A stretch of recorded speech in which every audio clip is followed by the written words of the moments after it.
Hallelujah. आइए हम सब प्रार्थना करते हैं। हमारे प्रेमी स्वर्गीय अनुग्रहकारी अच्छे और भले पिता, धन्यवाद देते हैं दिल की गहराइयों से आपको। हमारा भरोसा, हमारा कॉन्फिडेंस है आप परमेश्वर। निरंतर आपकी ओर ताकते हैं हम परमेश्वर, क्योंकि आप कहते हैं कि हम आपकी संतान हैं। आप हमारे पिता हैं। हमारी सारी ज़रूरतें आपसे आती हैं, पूरी होती हैं। आप हमारी आपूर्ति हैं परमेश्वर। आपने हमें नई ज़िंदगी दी है पिता। आपने वायदा किया कि मैं इस नई वाचा में सब कुछ को पूरा करूँगा, और आप हर दिन पूरा कर भी रहे हैं परमेश्वर। हम आपको धन्यवाद देते हैं अच्छे पिता। धन्यवाद देते हैं परमेश्वर, हमेशा एक जैसे रहने वाले पिता। दिल की गहराइयों से आपको महिमा देते हैं परमेश्वर। आज के इस दिन के लिए धन्यवाद, इस फेलोशिप के लिए धन्यवाद, इन होठों के लिए, इस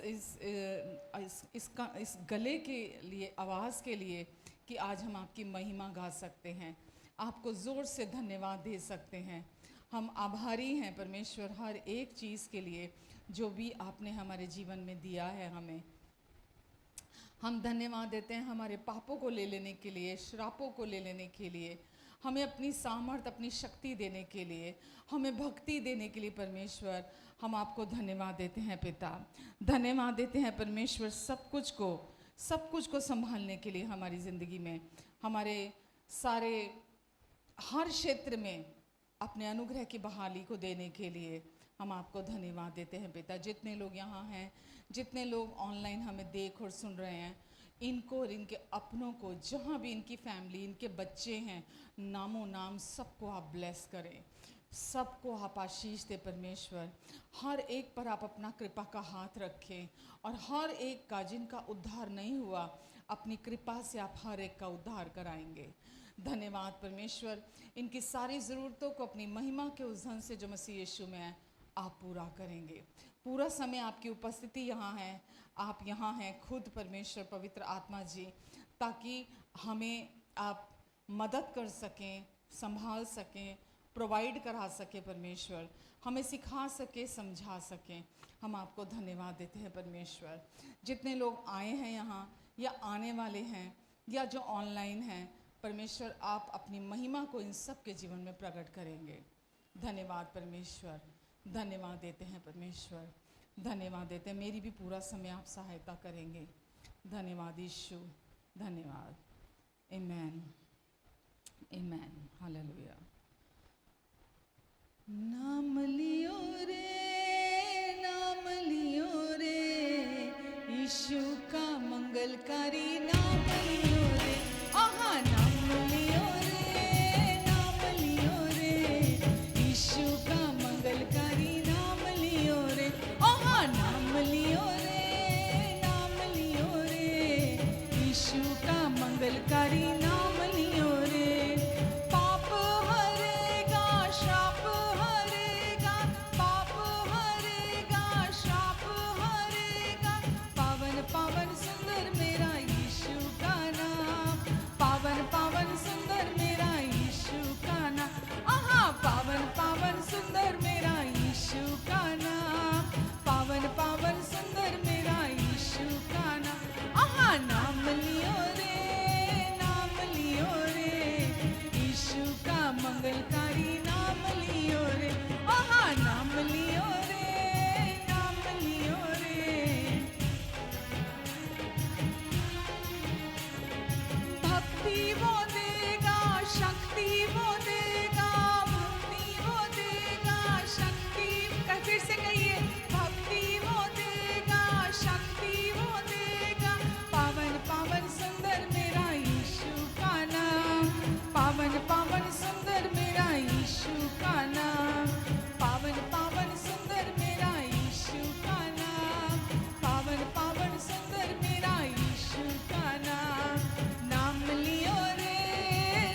पाप हरेगा, श्राप हरेगा, भक्ति वो देगा, शक्ति वो देगा, मुक्ति वो देगा, शांति वो देगा।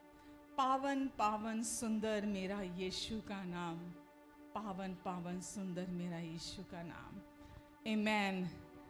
परमेश्वर पिता ने हमें वो नाम दिया है, यीशु नाम, जो हर नाम से ऊंचा नाम है। बीमारी एक नाम है, श्राप एक नाम है, पाप एक नाम है, शैतान एक नाम है, हर एक समस्या का एक नाम है, घटी का एक नाम है, हर एक समस्या, हर एक उलझन, हर चीज़ का एक नाम है। लेकिन यीशु का नाम हर नाम से ऊपर है, हर हार से ऊपर है, हर असफलता से ऊपर है, हर नाम से ऊपर है। पावन पावन सुंदर मेरे यीशु का नाम। आमेन। तारक नाम यीशु नाम, जय जय नाम यीशु नाम।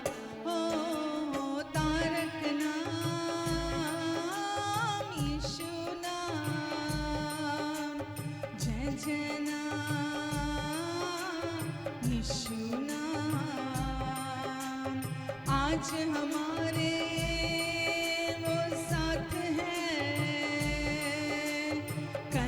हमारा उसके हाथ है। हो आज हमारे वो साथ है,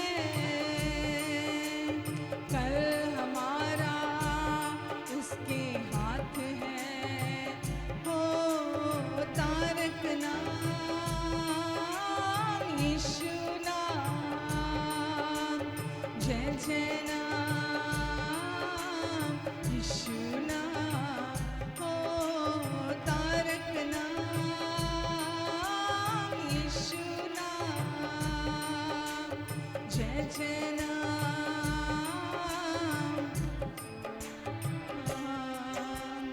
उसके पास जो भी आता है वो उसे अपनाता है।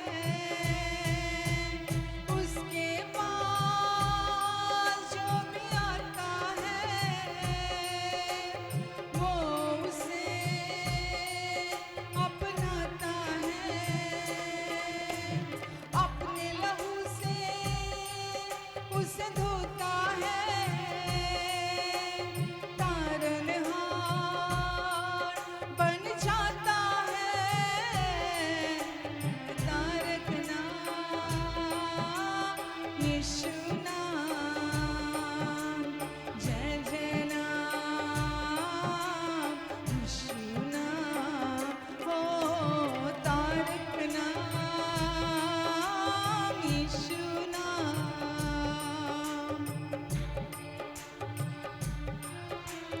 यीशु नाम। बहती नदी वो प्यासे दिल को, वो सावन है बंजर मन को। बहती नदी वो प्यासे दिल को, वो सावन है बंजर मन को। हो तारक नाम यीशु नाम, जय जय नाम यीशु नाम। हो तारक नाम यीशु नाम, जय जय नाम यीशु नाम। एक ही नाम यीशु नाम, यीशु नाम, यीशु नाम। हो तारक नाम यीशु नाम, जय जय नाम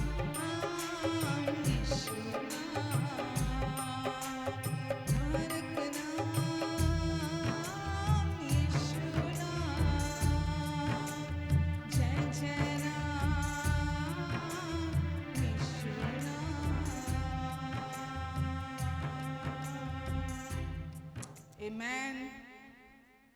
बहती नदी वो प्यासे दिल को, वो सावन है बंजर मन को। तारक नाम, तारने वाला नाम, मुक्ति देने वाला नाम एक ही है, एक ही नाम, एक ही नाम, यीशु नाम, यीशु नाम। स्वर्ग के नीचे मनुष्यों के बीच में किसी दूसरे नाम से उद्धार प्राप्त नहीं होता, केवल यीशु नाम संपूर्ण पापों से उद्धार दिलाता है। आमेन। पिता का सारा प्यार वो नाम हमें दिलाता है। धन्यवाद परमेश्वर। हमें और कुछ नहीं चाहिए।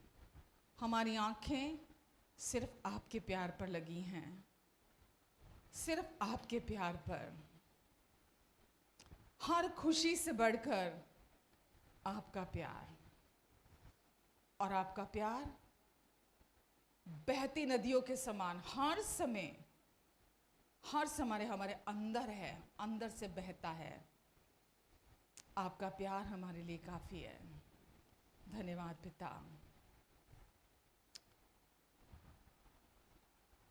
तू है मेरा परमेश्वर पिता, मैं हूँ तेरी संतान। तेरा प्यार मेरे लिए है बड़ा महान। तू है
आमेन। आज हम घमंड से कहते हैं कि हमने परमेश्वर का प्यार अपने हृदय में पा लिया है। परमेश्वर का संपूर्ण प्रेम आज निशर्त हमने पाया है। परमेश्वर हमें अपने पूरे दिल से प्यार करते हैं। धन्यवाद देते हैं हमारे अच्छे पापा, अच्छे पिता, हम आपको धन्यवाद देते हैं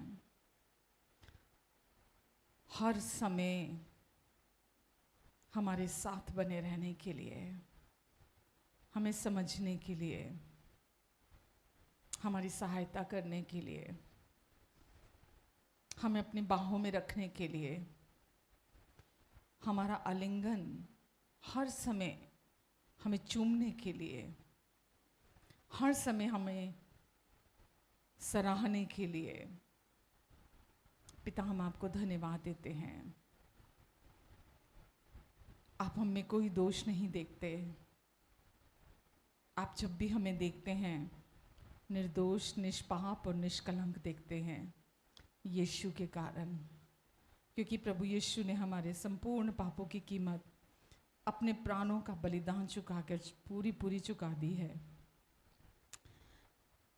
पिता, हम आपको धन्यवाद देते हैं परमेश्वर।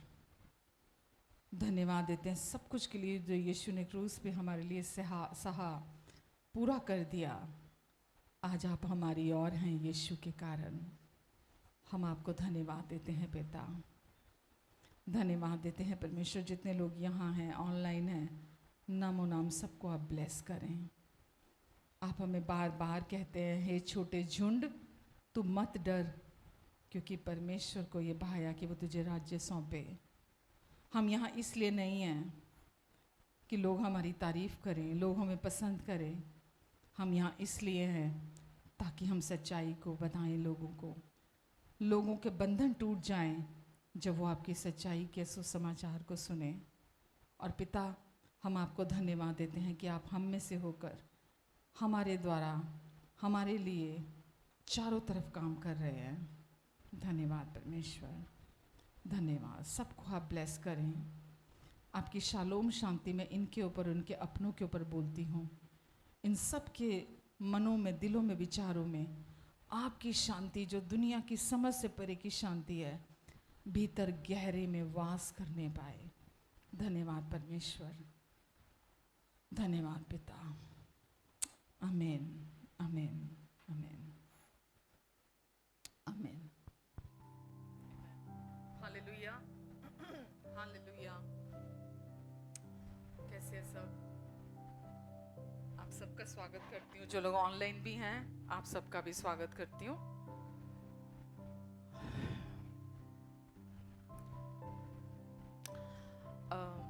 लास्ट टू लास्ट वीक हम लोग वचन में देख रहे थे रिपेंटेंस को लेके, कि परमेश्वर बोलते हैं पश्चाताप किन चीज़ों से करो।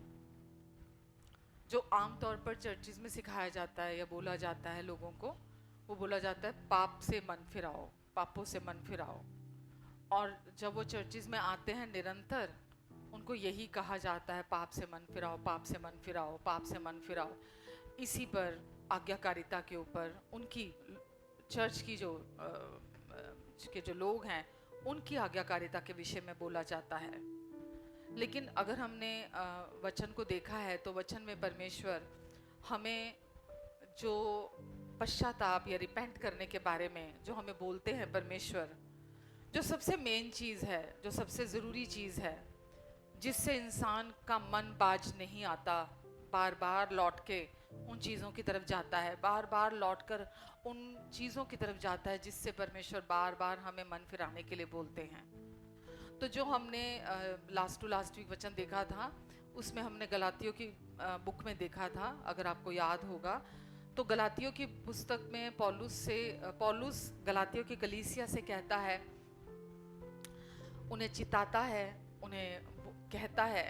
यहाँ ध्यान देने वाली बात एक जो है बहुत ज़रूरी है कि पौलुस वहाँ पे उन्हें पापों से मन फिराने के लिए नहीं बोल रहा। अगर आप इसको पढ़ेंगे तो वो वहाँ ये नहीं कह रहा कि वो वो लोग बहुत पाप कर रहे थे, है ना, अपराधों में थे, है ना, गलत काम कर रहे थे, झूठ बोल रहे थे, चोरियां कर रहे थे, कुछ गलत काम कर रहे थे। वो वहां कुछ नहीं, ऐसा कुछ नहीं लिखा। अगर आप पढ़ते हैं तो ऐसा कुछ नहीं लिखा कि जैसा लोग समझते हैं।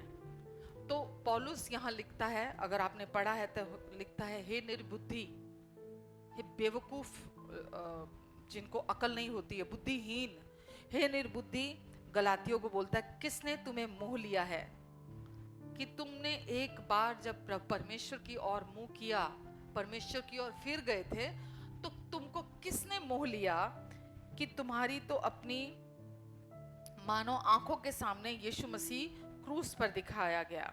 मैं तुमसे केवल यह जानना चाहता हूं कि तुमने आत्मा को क्या व्यवस्था के कामों से या विश्वास के सुसमाचार से पाया था? क्या तुम ऐसे बिना बुद्धि के हो गए हो, निर्बुद्धि हो गए हो कि आत्मा की रीति पर आरंभ करके अब शरीर की रीति पर अंत करोगे? अब यहाँ जब शरीर की रीति पर अंत करोगे लिखा है तो लोग सोचते हैं यहाँ पाप के विषय में बात की जा रही है कि वो शरीर मतलब पाप, पाप मतलब जो व्यवस्था के जैसे 10 नियम है या और दूसरी हैं उसके बारे में बात हो रही है। यहाँ उसके बारे में बात नहीं हो रही है। यहाँ लिखा है कि शरीर की रीति पर अंत करोगे। क्या तुमने इतना दुख व्यर्थ उठाया? परंतु कदाचित व्यर्थ नहीं, जो तुम्हें आत्मा दान करता और तुम में सामर्थ्य के काम करता है, क्या वो व्यवस्था के कामों से या सुसमाचार पर विश्वास से ऐसा करता है? तो यहाँ पाप के विषय में बात नहीं हो रही कि वो लोग गलत काम कर रहे थे, गंदे काम कर रहे थे, बुरे काम कर रहे थे। वो यहाँ ये बात नहीं कर रहा। वो यहाँ ये कह रहा है कि तुमने एक बार जो रिपेंट किया, मतलब मन फिराया, पश्चाताप किया, तुमने एक बार अपने पुराने जीवन से, है ना, जो कुछ भी तुम कर रहे थे पहले, जो व्यवस्था के अनुसार था, लिखा ना, व्यवस्था के कामों से तुम्हारा जीवन बदला है या आत्मा के द्वारा तुम्हारा जीवन बदला है?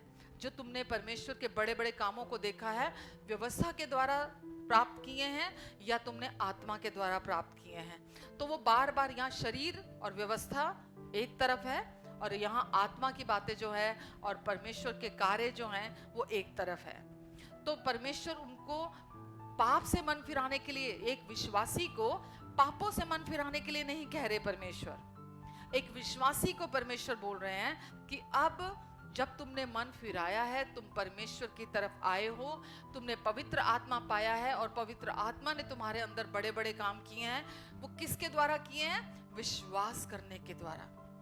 किस तरह किए हैं? केवल विश्वास किया है तुमने और पवित्र आत्मा ने तुम्हारे जीवन में बड़े बड़े काम किए हैं।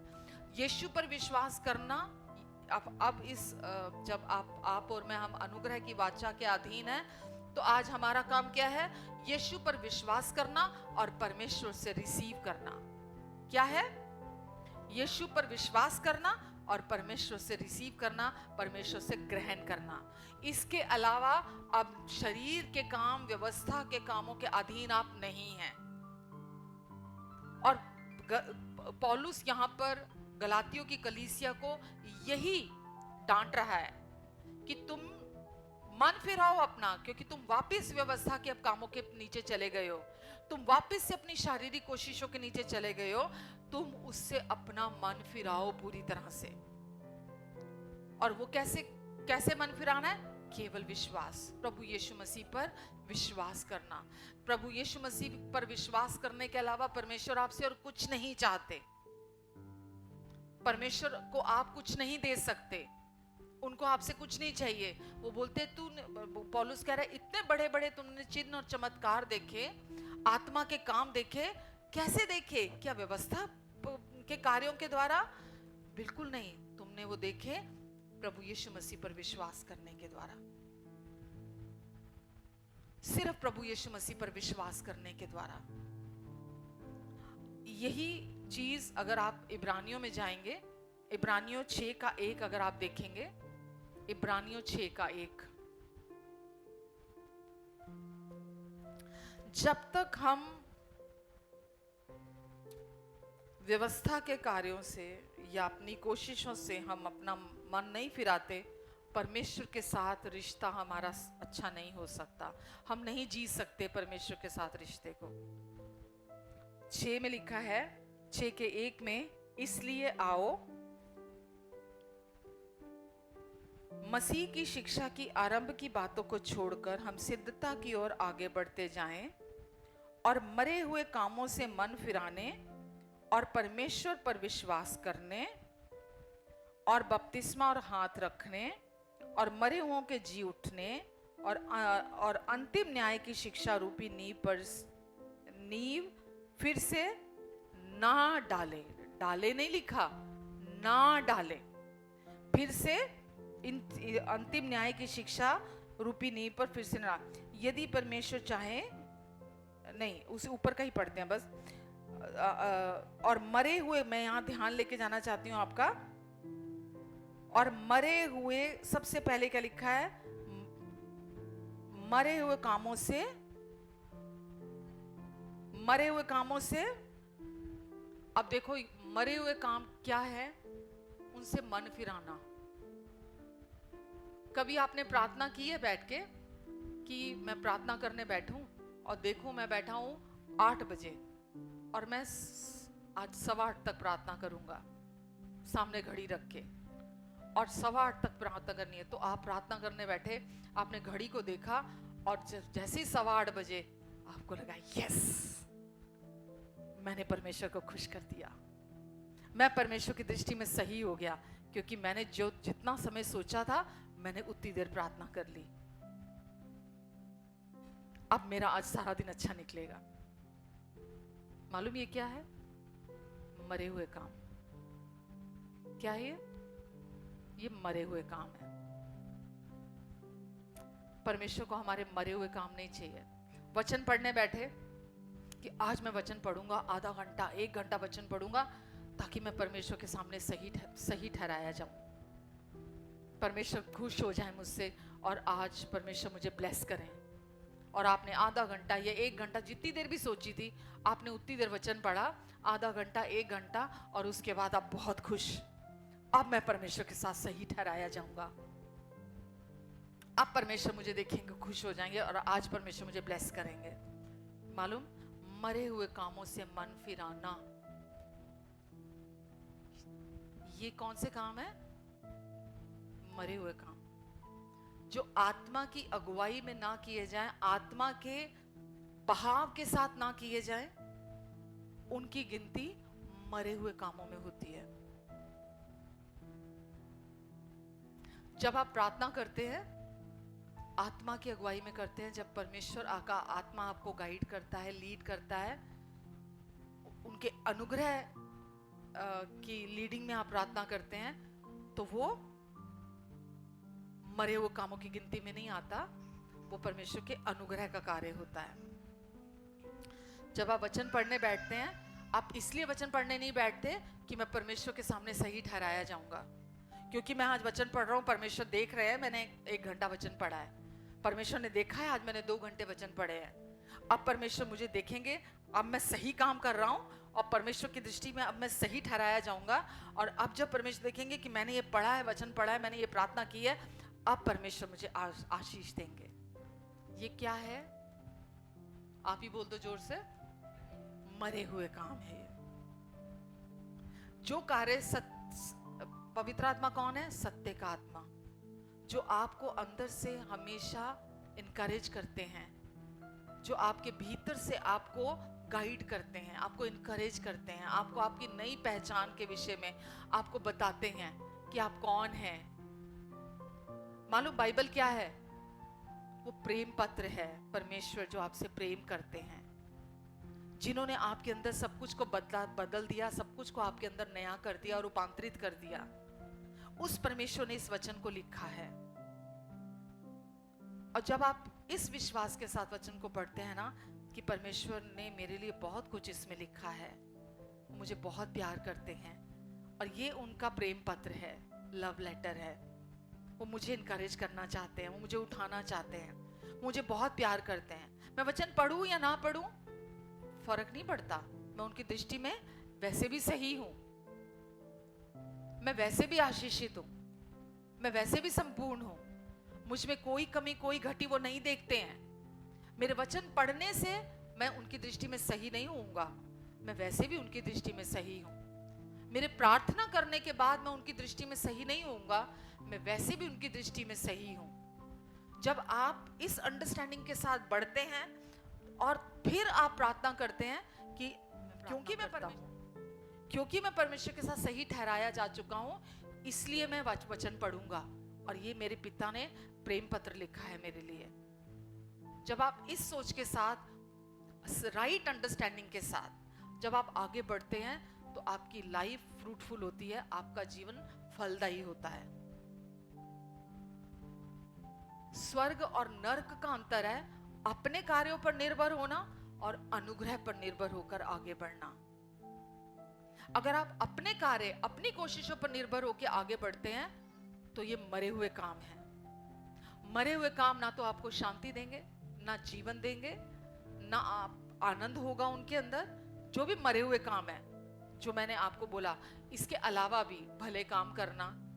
वचन में लिखा, यदि कोई किसी को मेरा जानकर एक कटोरा ठंडा जल भी पिलाता है, मेरा जानकर, तो वो अपना प्रतिफल नहीं खोएगा।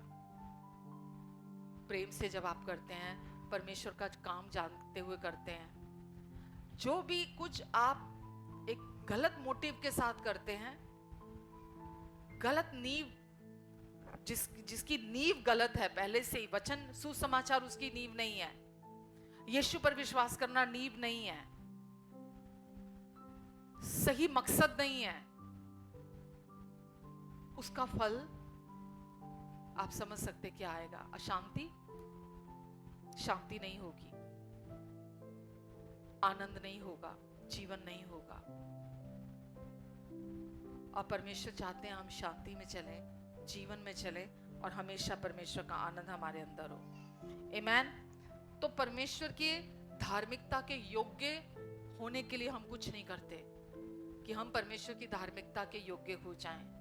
मालूम, मुझे दुख होता है कि लोग मसीहियत को समझ नहीं पाते हैं। मसीहियत है क्या, उसको जानते नहीं हैं। जब आप अपनी कोशिशों पर निर्भर होते हैं तो आप एक धर्म के पीछे हैं, रिलीजन के पीछे हैं। जब आप अपने कार्यों के, अपने गलत मकसदों के वजह से आप परमेश्वर के पास आ रहे हैं, तो आप एक रिलीजन को फॉलो कर रहे हैं। मसीहियत उसके बिल्कुल ऑपोजिट है। मसीहियत परमेश्वर को जानना कि वो कौन है, यीशु ने हमारे लिए क्या कर दिया उसको जानना, हम कौन बना दिए गए हैं उसको जानना। केवल इन सच्चाइयों को जानने से ही आप सच्ची मसीहियत में चलना शुरू कर देते हैं। आज भी लोग बीमार हैं, कमी घटी में हैं, शांति नहीं है, आनंद नहीं है। आज भी उनके लाइफ अगर आप देखोगे, आज भी ठोकरें खा रहे हैं, आज भी मतलब किसी भी दूसरे इंसान की तरह जीवन जी रहे हैं, क्योंकि वो जानते नहीं हैं सुसमाचार को, वचन को जानते नहीं हैं। ऑफेंडेड घूम रहे हैं, ठोकरें खा के घूम रहे हैं, परमेश्वर से भी नाराज हैं, एक मिनट में दूसरों से भी नाराज हो जाते हैं। सेकंड लगता है किसी से भी उनको गुस्सा होते हुए, नाराज होते हुए। क्यों है? क्योंकि अभी तक संपूर्ण माफी रिसीव नहीं की है, अभी तक संपूर्ण प्यार परमेश्वर का रिसीव नहीं किया है, अभी तक परमेश्वर की संपूर्णता को अपने अंदर रिसीव नहीं किया है। जब आप परमेश्वर की संपूर्णता को अपने अंदर रिसीव करते हैं तो हो नहीं सकता कि आपका जीवन ना बदले। आमेन, हालेलुया। तो दोनों में कितना अंतर समझ में आया आपको? अपने कामों पर निर्भर होकर चलना और अनुग्रह के आत्मा के चलाई से चलना, क्या क्या अंतर है दोनों में? एग्जैक्टली। ये सिर्फ कहने के लिए मैं नहीं कह रही आपको, कहने के लिए नहीं कह रही हूं आपको, ये बिल्कुल सच्चाई है। अगर आप पवित्र आत्मा के चलाए से नहीं चलते, क्योंकि जब आप बाहरी कोशिशों पर निर्भर होकर वो आपके जीवन की फाउंडेशन है, आपको तो मैं कुछ करूंगा तो कुछ होगा, मैं परमेश्वर को खुश करूंगा तो परमेश्वर कुछ करेंगे, मैं परमेश्वर की दृष्टि में सही होऊंगा तो परमेश्वर मेरे लिए कुछ करेंगे, अगर आप हर समय यही सोचते चले जाते हैं तो आप अंदर जो पवित्र आत्मा आपके आ चुके हैं, आपके अंदर रहते हैं, आप उनकी आवाज को नहीं सुनोगे, जो आपको हर समय गाइड करना चाहते हैं, लीड करना चाहते हैं, आपको जिस मार्ग पर आपको चलना है उस मार्ग पर आपकी अगुवाई करना चाहते हैं, क्योंकि वो जानते हैं आपके लिए क्या सही है, वो जानते हैं आपके लिए कौन सा मार्ग सही है, और वो आपको आपके अंदर से गाइड करना चाहते हैं। अगर आप बाहरी कोशिशों, आप आज के वचन को समझने की कोशिश करना, अगर आप अपनी स्वयं की कोशिशों पर ही निर्भर रहोगे ना, तो आप, क्या बोलूं मैं, मतलब आपका जीवन आशीषित नहीं होगा। जो परमेश्वर की इच्छा है आपके लिए, परमेश्वर चाहते हैं, अब वो आपके अंदर आ चुके हैं, उन्होंने बोला मैं अपनी बातों को तेरे मन में डालूंगा और अपनी बातों को तेरे दिल पर लिखूंगा, मैं तुझे बताऊंगा तू कौन है, तू मेरे लिए क्या है, मैं तुझे बताऊंगा, मैं तेरे दिल पे लिखूंगा, तेरे मन में डालूंगा। और अगर आप अपनी कोशिशों में बाहर उलझे रहेंगे तो वो जो आपको अंदर से गाइड करना चाहते, लीड करना चाहते हैं, आप वो लीडिंग को सुन ही नहीं पाओगे, क्योंकि आप या तो आपके मन का ध्यान बाहर लगा हुआ है या आपके मन का ध्यान आपके परमेश्वर की तरफ लगा हुआ है, आत्मा की लीडिंग में लगा हुआ है। तो अगर आप आज भी कोशिशें कर रहे हैं, अपने हाथ पैर मार रहे हैं, है ना, बाहर लोगों को ढूंढ रहे हैं, कौन है जो मेरी मदद करेगा, कौन है जो मेरे साथ खड़ा रहेगा, कौन है जो मेरे लिए कुछ करेगा, कौन, क्योंकि पहले हम ढूंढते थे ना, जब दुनिया में थे, सबसे पावरफुल फ्रेंड ढूंढते थे, है ना, कि ये बड़ा पावरफुल है, ये बुरे समय में काम आ सकता है, ये मेरा दोस्त होना चाहिए, है ना। हम लोगों को चुनते थे कि अच्छे आपके लोग इर्द गिर्द आपकी लाइफ में होने चाहिए, जिनकी टाइम टू टाइम जरूरत पड़ेगी आपको, अलग अलग फील्ड के, अलग अलग रीति से जिनकी जरूरत पड़ सकती है। अब नहीं जरूरत आपको किसी की जरूरत नहीं है आपको। पहले थी, लोग हमारा नाजायज फायदा भी उठा लेते थे, क्योंकि हमें उनकी जरूरत होती थी, वो समझते थे कि इसको जरूरत है, इसीलिए वो फायदा भी नाजायज उठाते थे, नाजायज डिमांड भी रखते थे, आप पर दबाव भी डालते थे। लेकिन अभी आपको किसी की जरूरत नहीं है, अभी आपको सिर्फ यीशु चाहिए आपकी लाइफ में, और वो आपके अंदर आ चुके हैं, पवित्र आत्मा के रूप में आपके अंदर हैं। और परमेश्वर कह रहे हैं कि तुमने इतने बड़े बड़े काम देखे, चिन्ह चमत्कार देखे, वो तुमने अपनी कोशिशों के द्वारा नहीं देखे कि तुम बहुत अच्छे थे, तुमने बहुत अच्छे काम किए, शायद तुमने बड़े भले काम किए, या तुम बहुत अच्छे इंसान हो, या तुम बहुत अच्छे व्यक्ति हो, या दूसरों से अच्छे हो कंपैरेटिवली, केवल यीशु पर विश्वास करने के द्वारा। अगर पास्ट में हम घूम के देखें तो हम देख के हैरान हो जाते हैं परमेश्वर ने कितने काम किए हमारी लाइफ में, कैसे संभाला हमें, ऐसे ऐसे समय आए हम शायद टूट के बिखर जाते, कैसे अंदर पवित्र आत्मा ने हमें संभाला।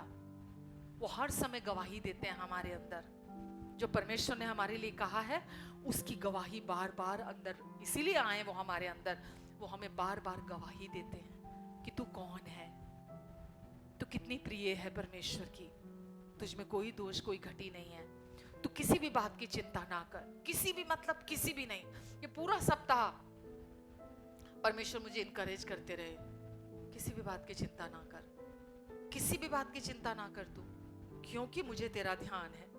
पवित्र आत्मा मुझे अंदर से वही गवाही देते रहे कि मैं परमेश्वर की कितनी प्रिय हूं, परमेश्वर मुझे कितना प्यार करते हैं, इनकरेज करते रहे। तो केवल यीशु पर विश्वास करना बस। परमेश्वर कहते हैं मुझे कुछ नहीं चाहिए तुमसे, और तुम्हारे भले काम, धार्मिकता के काम मेरे सामने मैले फटे चीथड़ों की तरह है। मुझे कुछ नहीं चाहिए तुमसे, मेरे बेटे का काम मेरे लिए पर्याप्त से अधिक है। उसने मुझे जो कुछ दे दिया, तुम्हारे पापों की कीमत वो मेरे पास मतलब कई गुना ज्यादा पहुंची। जितना परमेश्वर कहते मैं सोचता था उससे कई गुना ज्यादा तुम्हारे पापों की कीमत मेरे पास पहुंच चुकी है।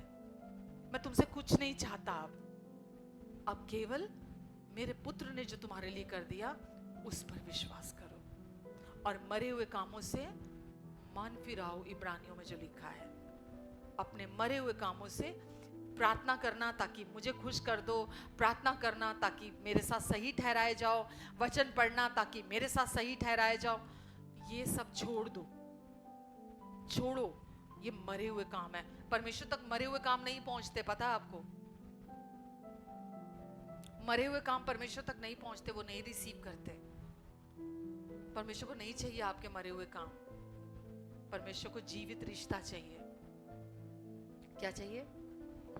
जीवित रिश्ता चाहिए आपके साथ, जीवित रिश्ता। आप और परमेश्वर हर टाइम डायलॉग, उनके साथ बातचीत होती रहे। उठते बैठते, चलते फिरते, आते जाते, वो आपको अंदर इनकरेज करें। जो वो कहते हैं कि मैं तेरे मनों में डालूंगा अपनी बातों को, तुम्हारे मनों में डालूंगा और तुम्हारे हृदय की पट्टियों पर लिखूंगा। क्या लिखेंगे? दोष लगाएंगे आप पर, दंड देंगे आपको, बुरा भला कहेंगे, गालियां देंगे, क्रोधित होंगे आप पर? कभी भी नहीं। उन्होंने बोला मैं अपनी शांतिदायक वाचा, यशाया 54 में लिखा है, अपनी शांतिदायक वाचा कभी नहीं तोड़ूंगा। मेरी करुणा तुझ पर से कभी नहीं हटाऊंगा। और मेरी ये वाचा नूह की वाचा के समान नहीं होएगी। मेरी ये वाचा नई वाचा है। अब जैसे नूह के समय में पूरी धरती जो है वो पानी में डूब गई थी, परमेश्वर बोलते हैं अब ये वाचा मैं कभी नहीं तोड़ूंगा, क्योंकि अब तू मेरी है। मैंने तुझे नाम लेकर बुलाया है, मैं तेरा छुड़ाने वाला हूं, तू मेरी है। तू मरे हुए कामों से जो पहले करते थे, ये कर लिया वो कर लिया। जब हम यीशु को नहीं जानते थे, हम बाहरी कामों पर ही निर्भर थे। जब हम यीशु को नहीं जानते थे, कुछ ना कुछ सुबह से लेकर रात तक हम कुछ ना कुछ करते ही रहते थे बाहरी तौर पर। जो भी विश्वास था हमारा, हम बाहरी कार्यों में अपने आप को बड़ा बहुत मानते थे, बड़ा धर्मी मानते थे बाहरी कार्य करके, जो भी हम करते थे। लेकिन परमेश्वर बोलते अब वो जीवन और ये जीवन स्वर्ग और नरक के बराबर अंतर है। अब जो तुम्हारे पास, तुम्हारे अंदर जो मैंने जीवन दिया है, वो केवल मेरे पुत्र पर विश्वास करने का जीवन है। तुम केवल मेरे पुत्र पर विश्वास करो और रिसीव करो। जो विश्वास करता है वो परमेश्वर से ग्रहण भी करता है, चाहे वो चंगाई हो, चाहे वो शांति हो, चाहे वो संपूर्णता हो परमेश्वर की, चाहे वो परमेश्वर का आनंद हो, जो कुछ भी सफलता हो, कोई भी चीज हो, जो विश्वास करता है, केवल विश्वास प्रभु यीशु मसीह पर, वो परमेश्वर से निरंतर रिसीव करता चला जाता है। क्योंकि वो आत्मा को सुन सकता है, आत्मा की लीडिंग में चल सकता है, इसीलिए वो परमेश्वर से निरंतर रिसीव करता है। आमेन। तो कुछ भी काम हम परमेश्वर से कुछ भी ग्रहण करने के लिए नहीं करते हैं। जब आप वचन को पढ़ेंगे तब तो ये सोचकर नहीं कि परमेश्वर को मैं खुश कर रहा हूं या परमेश्वर के सामने सही ठहराया जा रहा हूं। जब आप सही मकसद से वचन को पढ़ेंगे ना, वचन के अंदर से खजाने मिलेंगे आपको। खजाने मतलब प्रकाशन मिलेंगे आपको, और प्रकाशन ही चाहिए आपको और मुझे। लिखा हुआ वचन आपके लिए वो लाभदायी नहीं हो सकता जो प्रकाशन मिलने से आपके अंदर काम होता है। समझ रहे हैं आप? जब प्रकाशन आता है ना हमारे अंदर, तो हमारी लाइफ में काम होता है। केवल लिखे हुए को पढ़ते रहना, कोई मकसद नहीं, कोई पता नहीं क्यों पढ़ रहे हैं, क्यों नहीं पढ़ रहे हैं, परमेश्वर को नहीं जानते, परमेश्वर के ने आपको क्या बना दिया, परमेश्वर की सोच आपके बारे में क्या है, कुछ नहीं जानते। बस खाली खाना पूर्ति के लिए कहीं से भी खोल लिया, कहीं से भी पढ़ लिया। वचन का प्रकाशन, सही समझ, राइट अंडरस्टैंडिंग जो आपकी वचन को लेकर होगी, वो प्रकाशन को लेकर आती है। भजन संहिता 119 निकालना, 119 का 130।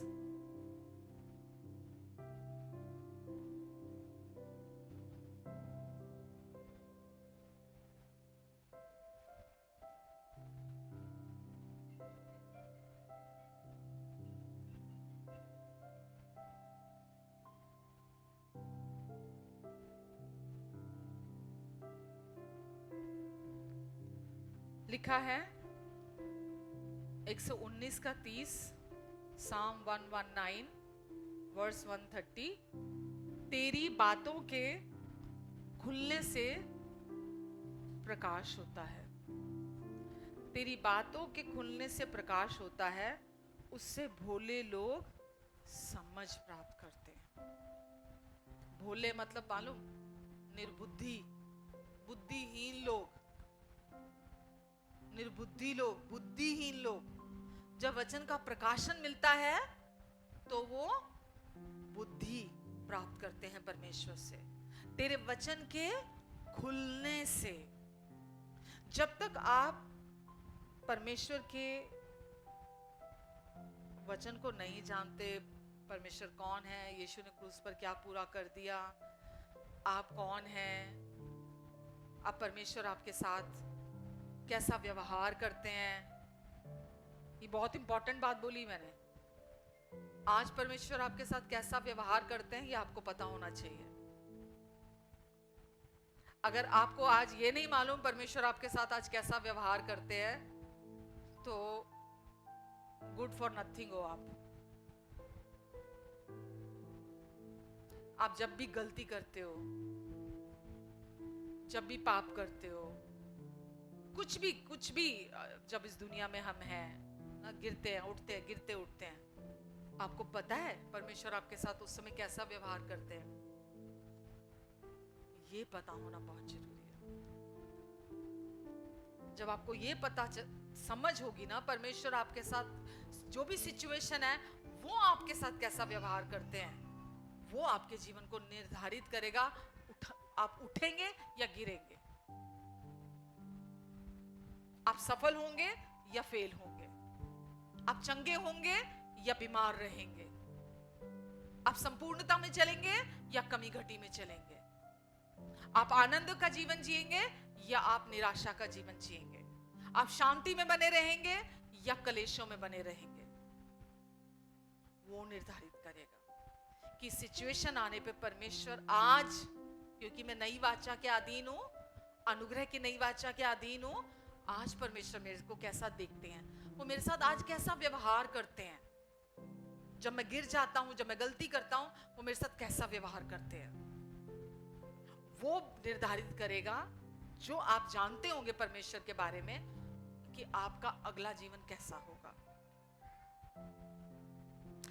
क्योंकि जब आप नहीं जानते कि आज परमेश्वर आपके साथ कैसा व्यवहार करते हैं, तो ही आप मरे हुए कामों की तरफ जाते हैं।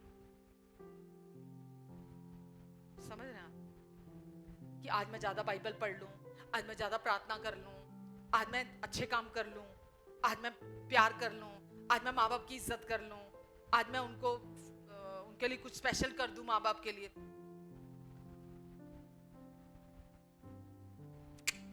परमेश्वर को कुछ नहीं चाहिए आपसे, वो कहते सब कुछ तेरे अंदर से मैं करूंगा, तू मरे हुए कामों से मन फिरा ले, बस मरे हुए कामों से मन फिरा। लिखा है ना, अभी पढ़ा ना इब्रानियों में, क्या पढ़ा आपने, वापिस जाओ इब्रानियों 6:1 में,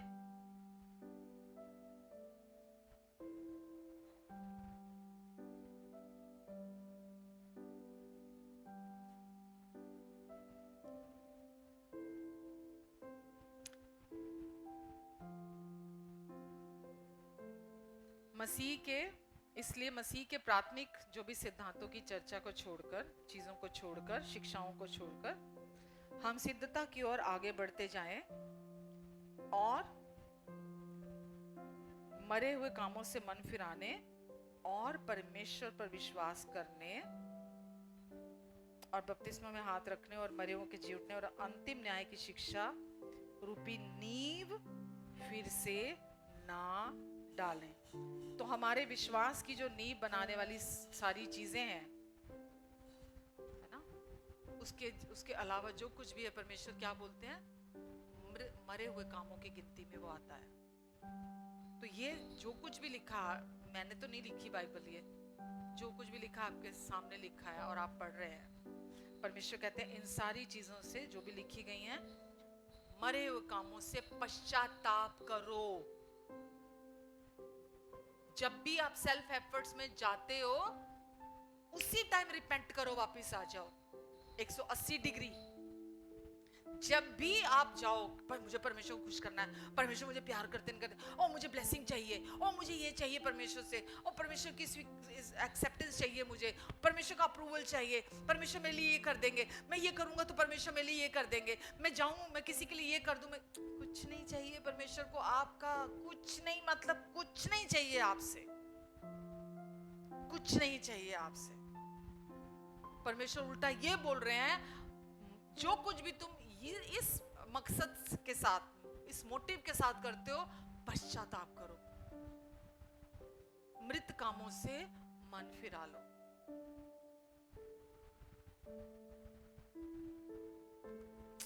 आमेन। मालूम है, अच्छाई जो है वो सच्चाई की दुश्मन है। अच्छाई सच्चाई की सबसे बड़ी दुश्मन नहीं, सबसे बड़ी दुश्मन है। अच्छा दिखना, अच्छा करना, अच्छा सब सेल्फिश मोटिव से होता है। अच्छा अच्छा अच्छा सब सेल्फिश मोटिव से होता है। सच्चाई जो है उसका मकसद अलग होता है, उसका मकसद परमेश्वर होते हैं। हमें अच्छाई के पीछे नहीं जाना, हमको जो अच्छा लगता है, जो अच्छा सुनता है ना, जो लोगों को अच्छा लगेगा, जो जिससे लोग खुश होंगे, अच्छा अच्छा अच्छा अच्छा। मरे हुए काम और अच्छे काम एक ही बात है। अब बाइबल पढ़ना बुरी बात थोड़ा है, किसी को क्या पता आपके अंदर के मकसद क्या है क्या नहीं है। आप बाइबल हाथ में लेके बैठे हो, आप बाइबल पढ़ रहे हो, वाह वाह वाह, सामने वाला बाइबल पढ़ रहा है सामने वाला। अब ये तो आपको पता है कि वो मरा हुआ काम है या अनुग्रह के लीडिंग में, परमेश्वर की लीडिंग में, है ना, आप अंदर से फुल्ली सेटिस्फाइड है, आपको पता है परमेश्वर आपको प्यार करते हैं, आपको पता है परमेश्वर के साथ सही ठहराए गए हो, आपको पता है। और जब आपको पता है कि आप परमेश्वर के साथ सही ठहरा दिए गए हो, आप पहले से ही आशीषित हो, संपूर्ण हो, चंगे हो, सब कुछ आपको पता है, लेकिन फिर आप जाते हो, वचन पढ़ते हो, आप बैठते हो परमेश्वर के साथ, आपको टाइम स्पेंड करना अच्छा लगता है। ये क्या है? ये सच्चाई के साथ संगति करना। अच्छे काम मृत काम, अच्छे काम मरे हुए काम है, और परमेश्वर बोलते हैं मरे हुए कामों से पश्चाताप करो। मेरे को नहीं चाहिए तुम्हारे अच्छे काम। परमेश्वर बोलते तुमने मेरी दहलीज तोड़ दी, गंदी कर दी मेरी दहलीज, रोज रोज रोज रोज रोज रोज। पहले क्योंकि पुराने नियम में बलिदान चढ़ाए जाते थे, लोग बलि प्रथा थी, है ना, बलिदान बलिदान बलिदान बलिदान बलिदान बलिदान लोग चढ़ाते थे परमेश्वर के। परमेश्वर बोलते थे मेरे को नहीं चाहिए ये सब कुछ, तुम्हारे भले काम जो तुम करते हो ना, नहीं चाहिए मुझे। परमेश्वर कहते केवल अब आप नई वाचा के नीचे हो, अब मुझे बलिदान नहीं, मुझे क्या चाहिए, मेरे पुत्र पर विश्वास करो, केवल विश्वास। आमेन। तो परमेश्वर के साथ धार्मिकता अपने कार्यों के द्वारा प्राप्त नहीं होती है। धार्मिकता क्या है? परमेश्वर के साथ हमेशा के लिए सही ठहरा दिए गए, परमेश्वर के सम्मुख सही खड़े कर दिए गए हो आप, परमेश्वर के साथ सही ठहरा दिए गए हो। अब आपको सही बनने के लिए कुछ नहीं करना, सही होने के लिए कुछ नहीं करना। जब आप सही होने के लिए कुछ करते हो तो वो मरे हुए कामों की गिनती में आता है। कुछ भी, अगर मैं यहाँ खड़ी हूँ और मैं कुछ भी कर रही हूँ, मोटिव गलत है मेरा, अगर मकसद गलत है, अगर मेरा मोटिव लाइक्स है, मेरा मोटिव शेयर्स है, मेरा मोटिव अपने आप को दिखाना है, मेरा मोटिव मेरी पब्लिसिटी है, मेरा मोटिव खुद को मशहूर करना है, मैं करती रहूं कितना भी, परमेश्वर के लिए कुछ मरे हुए काम है। क्या है वो? मरे हुए काम है। हमारा मोटिव क्या होना चाहिए? यीशु ने पहले ही सब कुछ को क्रूस पर पूरा कर दिया है, मुझे पहले ही सही ठहरा दिया गया है, इसलिए अब परमेश्वर मेरी ओर है, अब परमेश्वर मेरी ओर है। परमेश्वर मुझे प्यार करते हैं, वो मेरे लिए हैं, वो मेरे साथ हैं, वो मुझ में हैं, वो मेरे द्वारा काम करते हैं। ये मोटिव है, ये सच्चाई है, अच्छा बनने के लिए नहीं।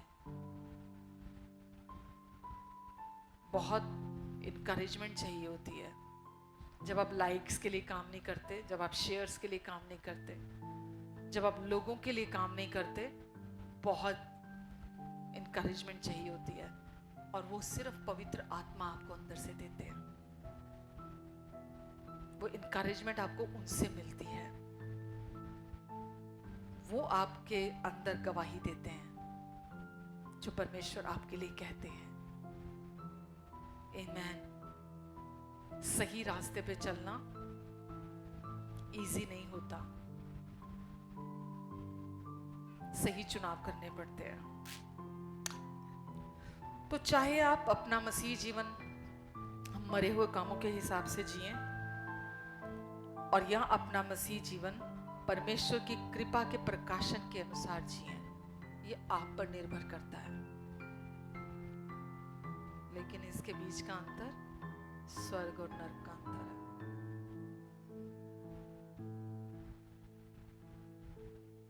आमीन।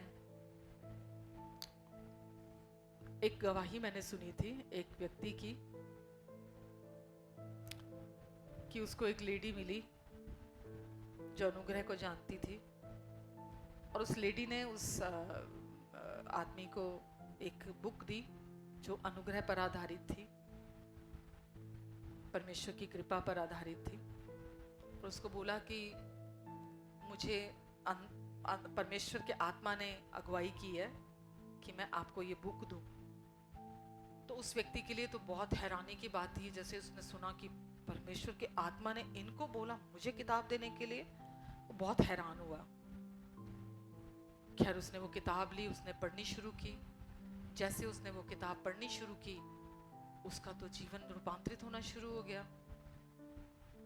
जबकि 20 साल से उसने यीशु को नहीं, मतलब उसने वो ऑफेंडेड था परमेश्वर से, और उसने 20 साल से संगति में जाना बंद कर दिया था, चर्च जाना बंद कर दिया था, क्योंकि जो परमेश्वर का रूप दिखाया गया था, जो परमेश्वर की पिक्चर बताई जाती थी वहां पर, वो बिल्कुल ऑपोजिट थी। तो वो व्यक्ति चोट खाकर, दुखी होकर घर बैठ गया। 20 साल हो चुके थे उसको, लेकिन जैसे ही उसने वो बुक पढ़नी शुरू की, है ना, तो क्योंकि वो तो पहले व्यवस्था की शिक्षाओं को सुना था उसने अनुग्रह को कभी सुना ही नहीं था, परमेश्वर के प्रेम को कभी सुना ही नहीं था, अनकंडीशनल प्यार को, उसने सच्चाई को कभी सुना ही नहीं था, सुसमाचार पूरा कभी सुना ही नहीं था। लेकिन जैसे उसने वो बुक पढ़नी शुरू की, तो वो परमेश्वर से बहुत दूर जा चुका था, लेकिन जैसे उसने किताब पढ़नी शुरू की, वो वापस परमेश्वर के करीब आने लगा। उसने बताया, मैं आनंद से भर गया, मैं वापस शांति से भर गया। उस किताब ने मेरे को अंदर से पूरी रीति अंदर से हिला के रख दिया, पूरा अंदर से। और मैंने परमेश्वर को पहली बार प्रेमी परमेश्वर के रूप में मैंने जाना कि वो कितना प्यार करने वाले परमेश्वर है, और कैसे उन्होंने यीशु में होकर मेरे पास्ट, प्रेजेंट और फ्यूचर के सारे पापों की कीमत पहले ही चुका दी। जो मैं इतने साल से चर्च जा रहा था, मेरे को कभी किसी चर्च में बताया ही नहीं गया, बोला ही कभी किसी ने नहीं, और वो अपने अंदर दोषी मानता हुआ, अपने आप को चोट खाया हुआ, वो ऐसे ही संसार में घूमता रहा।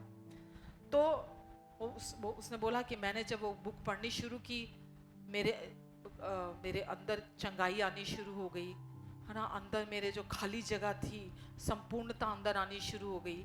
परमेश्वर का आनंद मेरे अंदर उमड़ना शुरू हो गया। पूरी आज़ादी मैंने अपने अंदर से पाली। जो बंधन मेरे अंदर थे, मैं पूरी आज़ादी में चलना शुरू हो गया। और परमेश्वर के साथ मेरा एक नया और प्रेम से भरा रिश्ता मेरा शुरू हो गया। तो जब आप सच्चाई को जानते हैं, सच्चाई परमेश्वर की हम आपको आज़ाद करती है। वचन में लिखा है ना, तुम सच्चाई को जानोगे। यूहन्ना 8:32 में लिखा है, तुम सच्चाई को जानोगे और सच्चाई तुम्हें आज़ाद करेगी। क्या करेगी? आज़ाद। उस आदमी ने सच्चाई को सुना, क्योंकि पहले कभी सुना ही नहीं था उसने, क्योंकि किसी ने प्रचार ही नहीं किया था, कभी किसी ने बताया ही नहीं था। लेकिन जैसे ही सुना, वो आज़ादी में चलने लगा। और वचन में एक जगह और लिखा है, जिसे पुत्र आज़ाद कर देता है वो पूरी रीति से आज़ाद हो जाता है। तो उसके ये स्टोरी सुनने के बाद कि कैसे वो परमेश्वर से भाग रहा था और कैसे सच्चाई को सुनने के बाद वो परमेश्वर के और करीब आ गया, मुझे बहुत बहुत अच्छी लगी उसकी ये स्टोरी सुनकर। तो जैसा वो जानता था, उसके बिल्कुल विपरीत थे ना परमेश्वर, कि परमेश्वर कौन है, यीशु ने क्रूस पर क्या पूरा कर दिया, अब मैं मसीह में कौन हूं, परमेश्वर मुझे कैसा देखते हैं। उसकी आंखें खुलती चली गई और उसका जीवन भी पूरी तरह रूपांतरित होना शुरू हो गया। और उसने बोला, अब मैं जानता हूं मैं कौन हूं। और फिर कहता है, मैंने फिर एक बाइबल स्कूल ढूंढा। एवं ही नहीं कि कौन सा पास में है, नजदीक कौन सा बाइबल स्कूल है, चलो कहीं पर भी चले जाओ, कोई भी बाइबल स्कूल जानते हुए चलो मुझे तो बाइबल स्कूल जाना। नहीं, जो भी बाइबल जो आपको नई वाचा में, अनुग्रह की वाचा में, शिक्षा में आपको और बढ़ाए। तो उसने बोला, फिर मैंने एक बाइबल स्कूल ढूंढा, क्योंकि मैं अब अपने अच्छे पिता को और जानना चाहता था, मैं परमेश्वर के बारे में और जानना चाहता था। तो फिर वो बाइबल स्कूल उसने ज्वाइन किया और परमेश्वर के बारे में और सीखना उसने शुरू किया। तो उसने बोला कि मैंने उस बुक के थ्रू जाना कि मसीहियत जो प्रेजेंट की जाती है एक रिलीजन के तौर पर, उसमें और जैसा मतलब उसने पहले सोचा था, अनुभव किया था, सच्चाई में स्वर्ग और नरक का अंतर है। जैसा लोग प्रेजेंट करते हैं आज भी यीशु को कि मरने के बाद कहां जाने वाले हो, पता है कहां जाओगे, तुम्हारा क्या होगा मरने के बाद, तुमने ये नहीं किया। मतलब किस रीति से लोगों के सामने सुसमाचार का मतलब क्या होता है, उसमें कोई बुरी खबर नहीं होती। सुसमाचार का मतलब होता है परमेश्वर के प्रेम, उनकी कृपा, उन्होंने क्या कर दिया वो बताना। लोग खुद चुनाव करेंगे। जब आप उनको सच्चाई बताएंगे तो लोग खुद चुनाव करेंगे। परमेश्वर ने कभी भी हमें जबरदस्ती करने के लिए किसी से नहीं कहा। परमेश्वर खुद किसी के साथ जबरदस्ती नहीं करते हैं, और ना परमेश्वर ने हमें किसी के साथ जबरदस्ती करने के लिए कहा है। परमेश्वर बोलते हैं कि सच्चाई को रिलीज करो, सच्चाई खुद ब खुद काम कर लेगी। जब आप सच्चाई को रिलीज करोगे, सच्चाई को उसकी प्योरिटी के साथ आप रिलीज करो। किसी भी व्यक्ति के रिलीजन को कंडेम मत करो। लोग इनोसेंट हैं, उनके इमोशन सच्चे हैं, उनकी भावनाएं सच्ची हैं, सिर्फ उनको सच्चाई पता नहीं है। लोग गलत नहीं हैं, उन्होंने जो सुना वो उसी को ही फॉलो कर रहे हैं। बट जब आप लोगों को सच्चाई बताएंगे कि वो कैसे आज भी मरे हुए कामों में फंसे हुए हैं, आज भी वो परमेश्वर जो उनसे पहले से ही खुश है, उसको खुश करने में लगे हुए हैं। वो परमेश्वर जो उनसे नाराज नहीं है, वो आज भी सोचते हैं कि परमेश्वर उन पर बहुत क्रोधित है, परमेश्वर उनको सजा देंगे, परमेश्वर उनका न्याय करेंगे, परमेश्वर उनके साथ ऐसा करेंगे वैसा करेंगे, उनको ब्लेस नहीं करेंगे, अगर वो कुछ नहीं करेंगे तो ब्लेस नहीं करेंगे। तो आप जब जाकर उनको सच्चाई बताते हैं तो वो भी आजादी को प्राप्त करते हैं। वचन में लिखा है एक जगह प्रेरितों में कि मैं अपने लिए मानती हूं ये, कि परमेश्वर ने मुझे अन्य जातियों के लिए ज्योति ठहराया है। अन्य जातियों के लिए ज्योति ठहराया है। ज्योति क्या क्या करती है? अंधकार में चमकती है। जब आप उनके बीच में जाएंगे, अंधकार वहां नहीं रहेगा। जब आप वहां होंगे, आप लोगों को कंडेम नहीं करेंगे। अंधकार का काम है। आप लोगों को जाके बोलेंगे परमेश्वर तुझे दंड देंगे, परमेश्वर तेरे तेरे पापों की सजा देंगे, परमेश्वर तेरा न्याय करेंगे, परमेश्वर तुझे नरक में डालेंगे, परमेश्वर, तो आप खुद भी अंधकार की के साथ है।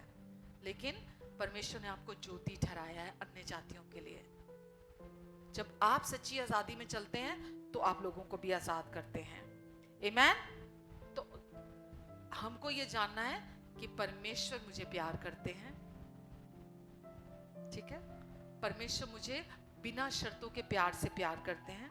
वो जीवित परमेश्वर हैं, वो मेरे साथ हैं और वो मेरे लिए हैं, वो मेरी तरफ हैं, वो जीवित परमेश्वर है। आमीन। और जब आप इस सोच के साथ, इस समझ के साथ आप अपने जीवन को जीते हैं ना, हर सिचुएशन, कैसी भी सिचुएशन आती है, पावरफुल रीति से आप उसमें से बाहर निकलते हो, क्योंकि इसमें बहुत शक्ति है, इस सच्चाई में बहुत पावर है। क्योंकि अभी मैंने शुरू में क्या बोला, केवल विश्वास के द्वारा उन्होंने चिन्ह और चमत्कार देखे। गलातियों की पुस्तक में लिखा है, केवल विश्वास करने के द्वारा परमेश्वर ने बड़े बड़े काम उनके बीच में किए। और जब आप केवल विश्वास करते हैं कि परमेश्वर जिंदा है, वो मुझे प्यार करते हैं और वो मेरी तरफ हैं, वो मेरे साथ हैं, मुझे संभालने के लिए, मुझे सिखाने के लिए, मुझे प्रोवाइड कराने के लिए, तो इसमें बहुत पावर है। आमीन।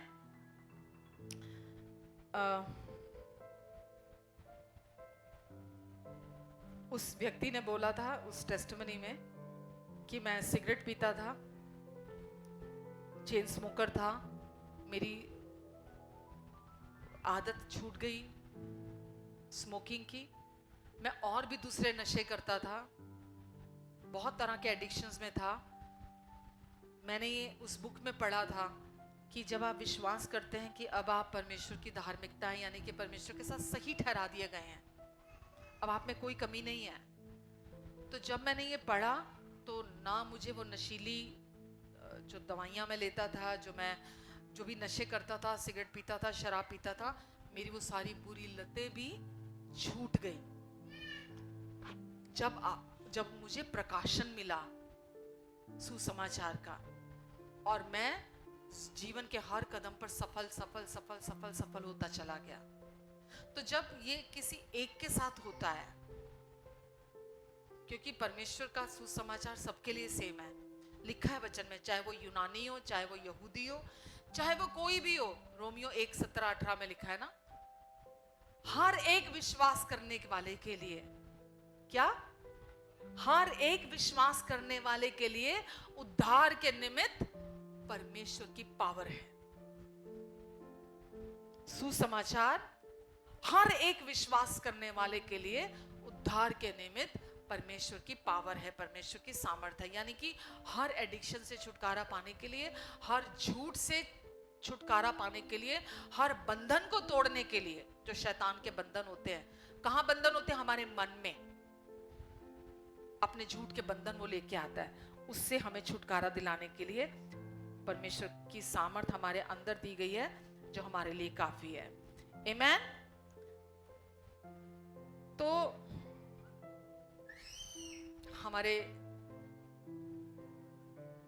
जब हम सुसमाचार प्रचार करते हैं तो हकीकत में हम रेसिज्म से बाहर आते हैं। बाहर से जो दिखाई देता है ना, कि कौन चर्च आ सकता है, कौन चर्च नहीं आ सकता। आप दूसरी चर्चेज में जाएंगे ना, एक क्रिश्चियन दूसरे, जो कैथोलिक चर्चेज या दूसरी चर्चेज हैं, एक क्रिश्चियन, एक तरह का क्रिश्चियन एक ही तरह की चर्च में जा सकता है। अलाउड नहीं है दूसरी तरह का क्रिश्चियन भी उस चर्च में आना भी। इतना भेदभाव है। पाप करने वाले तो छोड़ ही दो, या बाहर से अगर किसी ने टैटू बनाए हुए हैं, अगर किसी के बाल रंगे हुए हैं, अगर कोई अलग दिखता है हमसे, तो लोग उसको बड़ा वियर्ड उससे देखते हैं। आप चर्च के दरवाजे चौड़े करते हैं जब आप केवल यीशु मसीह पर विश्वास करते हैं। आप लोगों का स्वागत करते हैं, हर तरह के व्यक्ति का स्वागत करते हैं। जो पाप में है वो पाप में अपनी इच्छा से नहीं है, दुष्ट के बंधनों की वजह से वो पाप में है। जिस दिन आपको पता है ना, मरियम मगदलिनी थी, कितनी दुष्ट आत्माएं थी उसके अंदर। जब यीशु के पास वो आई, यीशु ने उसको उसके सारे पाप माफ किए। वचन में लिखा है ना, जिसका अधिक माफ हुआ वो अधिक प्यार करता है। और हम में से किसी का भी कम माफ नहीं हुआ, संपूर्ण माफ हुआ है। और जब हम स्वागत करते हैं, गले लगाते हैं लोगों का, हम फर्क नहीं करते, भेदभाव नहीं करते हैं, हम चर्च के दरवाजे चौड़े करते हैं। कोई भी आ जाए, हम उसको नीची नजरों से नहीं देखते हैं। हमसे भिन्न दिखने वाला या भिन्न विश्वास करने वाला, जब वो आएगा, सुसमाचार सुनेगा, वो भी आपकी तरह और मेरी तरह विश्वास करने लगेगा। आमेन। और एक बात मैंने अभी और बोली थी, परमेश्वर को सही तरीके से जानना और उन पर विश्वास करना, ये दो बातें। सही तरीके से जानना और विश्वास करना कि वो आज आपके साथ कैसा व्यवहार करते हैं। जब तक आप जानते नहीं हैं, तब तक आप उनके प्यार का आनंद नहीं ले सकते। आप उनके प्यार को तभी एंजॉय कर सकते हैं जब आप जानते हैं जब आप गलती करके उनके पास जाएंगे, वो आपके साथ कैसा व्यवहार करेंगे। समझ रहे हैं आप? इसलिए परमेश्वर को जानना और विश्वास करना कि वो आपके साथ कैसा व्यवहार करते हैं। हमेशा आपको ब्लेस करना चाहते हैं, उनकी इच्छा है हमेशा आपको भरपूरी में चलाना, हमेशा आपको आशीषित करना। इसलिए आपको मृत कामों की तरफ जाने की जरूरत नहीं है, मरे हुए कामों की तरफ जाने की जरूरत नहीं है। परमेश्वर से कुछ प्राप्त करने के लिए, परमेश्वर से कुछ रिसीव करने के लिए आपको मरे हुए कामों की तरफ जाने की जरूरत नहीं है। मैं यहाँ ये बिल्कुल नहीं कह रही आप बाइबल मत पढ़ो, मैं यहाँ बिल्कुल ये नहीं कह रही, और ना मैंने कहा है, इसको ट्विस्ट नहीं कर देना कि मैंने कहीं ये कहा है कि आप बाइबल मत पढ़ना, मैंने बोल दिया प्रार्थना मत करना। मैंने आपको ये बोला गलत मकसद के साथ प्रार्थना मत करना, गलत मकसद के साथ बाइबल मत पढ़ना कि परमेश्वर मुझे स्वीकार कर लें, मुझे रिसीव करें, मुझे ब्लेस करें, परमेश्वर के सामने मैं सही ठहराया जाऊं। ये गलत मकसद है। आप सही ठहरा दिए गए हैं, आपको परमेश्वर ने अपनी धार्मिकता बना दिया है, आप परमेश्वर के सम्मुख सही खड़े हुए हैं। इस समय भी परमेश्वर आप में कोई दोष नहीं देखते। परमेश्वर कहते हैं मेरी आत्मा की अगुवाई में चल, मेरे आत्मा की लीडिंग में चल। और जब तक आप बाहरी कामों पर निर्भर हैं, आप आत्मा की अगुवाई में नहीं चल सकते। आप, और मैं वचन में एक जगह लिखा है, जो परमेश्वर के पुत्र हैं वो आत्मा के चलाए से चलते हैं। जो परमेश्वर के पुत्र हैं वो आत्मा के चलाए से चलते हैं। हम कौन हैं? परमेश्वर के पुत्र हैं। और हम कैसे चलने के लिए चुने गए हैं? आत्मा की अगुवाई में चलने के लिए चुने गए हैं। मरे हुए कामों के भरोसे जब हम जीते हैं, हम आत्मा की अगुवाई में नहीं चलते हैं। और परमेश्वर चाहते हैं हम आत्मा की लीडिंग में चलें। आमेन। जब आप आत्मा की अगुवाई में चलेंगे, जैसा वो व्यक्ति चंगाई में, उसने बोला मैंने जैसे ही परमेश्वर से वचन सुना, मेरे अंदर रेस्ट में आना शुरू हो गया। मैं कि मुझे परमेश्वर के सामने अपने आप को सही ठहराने के लिए कुछ नहीं करना। जो मैंने इतने साल सुना था कि मैं व्यवस्था के अनुसार कोशिशें करने के लिए, व्यवस्था का पालन करने के लिए परमेश्वर के प्रति आज्ञाकारी होना है मुझे, अगर मैंने एक भी आज्ञा तोड़ी परमेश्वर मुझे सजा देंगे, परमेश्वर मुझे ब्लेस नहीं करेंगे, वो सब झूठ था, वो सब झूठ था। मैंने अब ये जाना है परमेश्वर मेरे पिता हैं, वो जीवित हैं, मुझे पूरे दिल से प्यार करते हैं, वो मेरे साथ हैं, वो मेरे लिए हैं, वो मेरी और है। और इस सच्चाई को जानने से मेरे अंदर चंगाई, संपूर्णता, शांति, सफलता, सब कुछ मैनिफेस्ट होने लगा।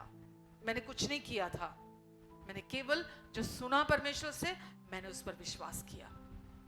और जैसे मैंने विश्वास करना शुरू किया, मैंने रिसीव करना परमेश्वर से शुरू कर दिया। आमेन। तो परमेश्वर नहीं चाहते कि आप मरे हुए कामों के द्वारा उनके पास आओ।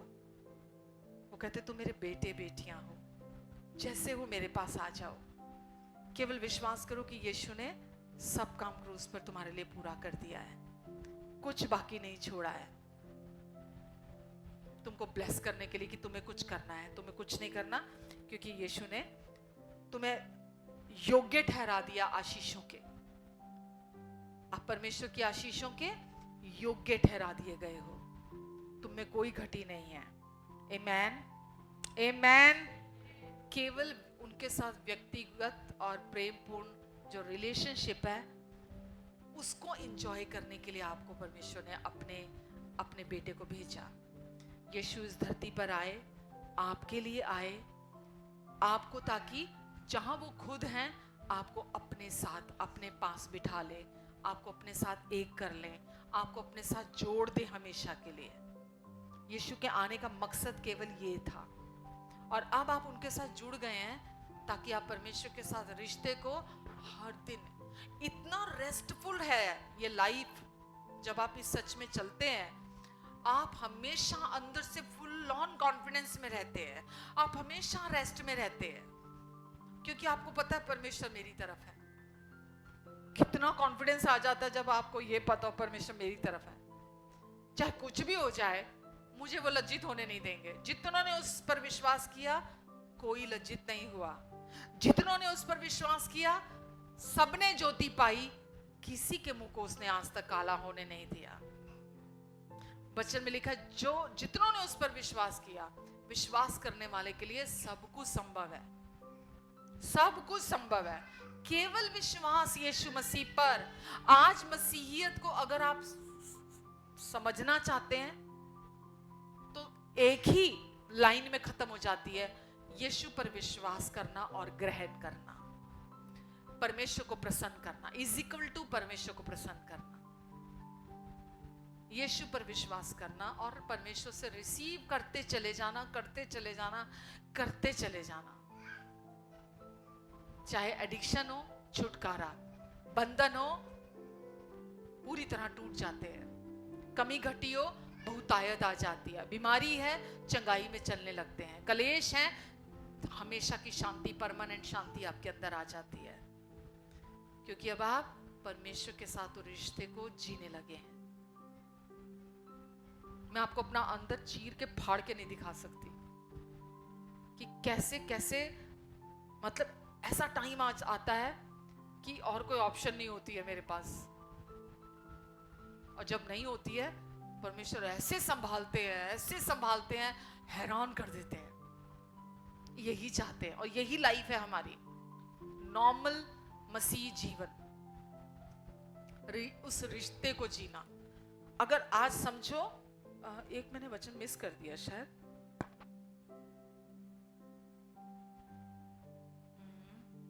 रोमियो 5:19 था जो,